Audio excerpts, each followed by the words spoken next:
स्वामी जी महाराज ऐसे चलते फिरते न जाने कितने जीवों को रास्ता बता दिए। सत्संगी प्रेमी भाई बहनों, गुरु महाराज जीवों की भलाई के लिए हर तरह का कार्य करते रहते हैं। महात्मा सर्व समृद्ध होते हैं।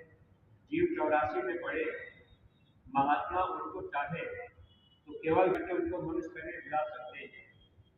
महात्मा अगर किसी पेड़ की डाल, पेड़ की छाया के नीचे बैठ जाए, पेड़ का दातून करते हैं, तो ऐसी जीवात्माओं को सीधे मनुष्य शरीर में ला देते हैं। महात्मा सर्व समृद्ध होते हैं। महात्मा कर्मों को काटने के लिए अब उनके पास पूरा पावर होता है। चाहे जब चाहे जीव के कर्म को काट सकते हैं, बस वो खुश हो जाए। अब उस समय कबीर साहब ने नामदान दे दिया। रानी इंदुमती भजन करने लगी, लेकिन रानी इंदुमती के अंदर भाव बड़ा ऊंचा था। बीच में कुछ ही दिनों पर दर्शन के लिए तड़प पैदा होने लगी।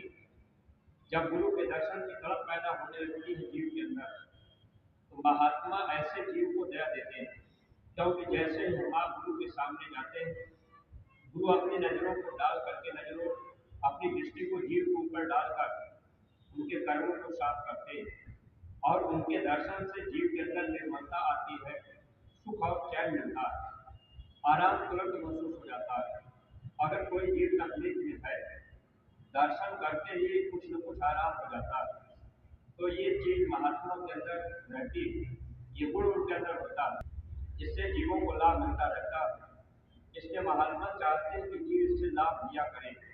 स्वामी जी महाराज खुद इस तरह से आंखें निकाल निकाल करके जाया करते थे।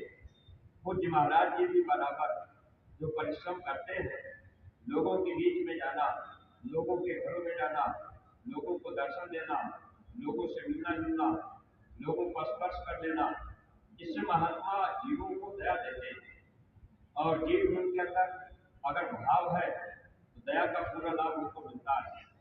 रानी इंदुमती के अंदर भाव पैदा हो गया। उनको ये होता था कि हमको कोई भी आदेश गुरु महाराज देंगे तो मैं उसका पालन करूंगी।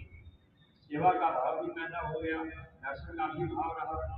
अब वो सत्संग भी सुन लेती थी, यानी इस तरह से उनके अंदर भाव पैदा हुआ। सुमरन ध्यान भजन भी करने लगी।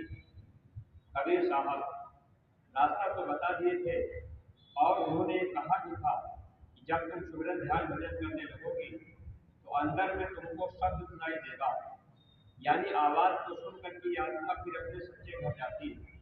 जो रास्ता गुरु महाराज ने हम देवियों को बताया, जो रास्ता पूज्य महाराज जी नए प्रेमी भाई बहनों को बताया करते, यही रास्ता कबीर साहब रानी इंदुमती को दिए थे। रानी इंदुमती जब सूरज ध्यान